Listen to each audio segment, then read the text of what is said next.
At Ageless Forever, we're a provider of GAINSWave therapy, which in general is just sound wave therapy. In the medical literature, this is called ESWT, was extracorporeal shockwave therapy. I don't like the term shockwave because it sounds like we're going to electrocute your genitalia, and that is not what we're going to do.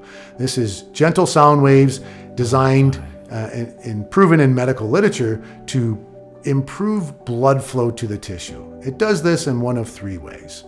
Number one, as we age, we get some deposits on our smaller capillaries and arterioles, and these deposits can impede blood flow. These can be from cholesterol, sugar, nicotine, and things of the such.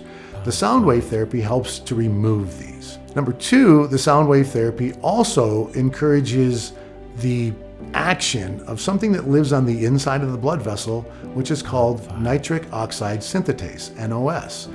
This enzyme converts protein into nitric oxide, and nitric oxide is a vasodilator. It opens the blood vessels. And last but not least, in the vessels that are too clogged for that, it encourages the formation of new blood vessels. All three aspects of sound wave therapy improve blood flow. What is an erection? Blood flow. That's how the therapy works, and it is very effective. Please come in for a free consultation so that we may address your individual issues and concerns and give you the best quality health care possible.